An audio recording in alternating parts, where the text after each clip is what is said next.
High family, welcome to Cherryberry. এই প্রচণ্ড গরমে ঠান্ডা ঠান্ডা লস্যি খেতে কারই না ভালো লাগে। তো আজকে আমি আপনাদের সাথে ঠান্ডা ঠান্ডা ম্যাঙ্গো লস্যি রেসিপি শেয়ার করবার খুব সামান্য উপকরণ দিয়ে। ম্যাঙ্গো লস্যি বানানোর জন্য সবার প্রথমে আমি এখানে দুটো পাকা আম নিয়ে নিয়েছি। এখন আমগুলোকে ধুয়ে পরিষ্কার করে ছুলে নেব। আমগুলো ছুলে নিয়েছি, এখন আমগুলোকে কেটে নেব আঠিটা বাদ দিয়ে। তো আঠিটা বাদ দিয়ে সব আমটা আমি কেটে টুকরো করে নিয়েছি। এবার মিক্সির মধ্যে সব আমগুলো নিয়ে নেব। যদি অনেকের কাছে মিক্সি না থাকে, তারা যে গ্রেটার হয় সেই গ্রেটার দিয়ে সব আমগুলোকে গ্রেট করে নিতে পারে।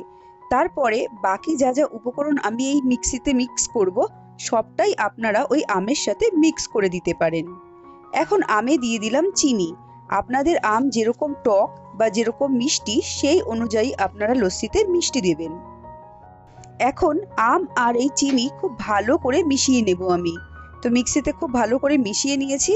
আর এখন এই আমের মিশ্রণটা খুব গাঢ় অবস্থায় আছে, কারণ এখনো পর্যন্ত আমি কোনো জল ইউজ করিনি। তাই সামান্য আমের মিশ্রণ আমি তুলে রেখে দেব, কারণ এটা আমি পরে সাজানোর জন্য ইউজ করব।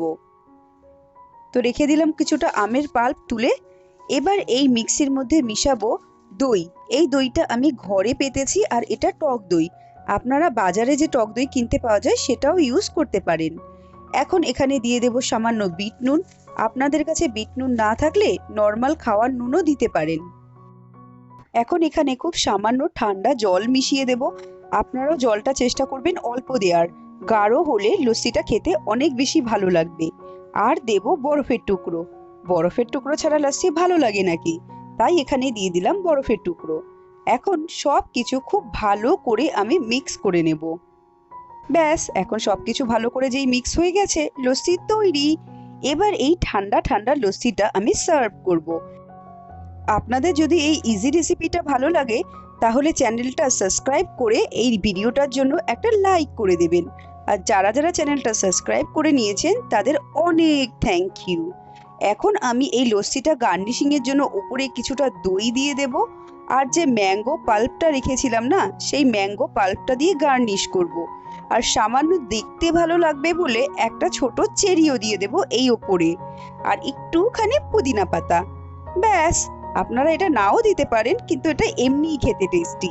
এখন আমি আমার ঠান্ডা ঠান্ডা লস্যি এনজয় করব এবং আপনাদের সাথে দেখা করব আমার নতুন কোনো ভিডিও নিয়ে। ততক্ষণের জন্য বাই ফ্যামিলি।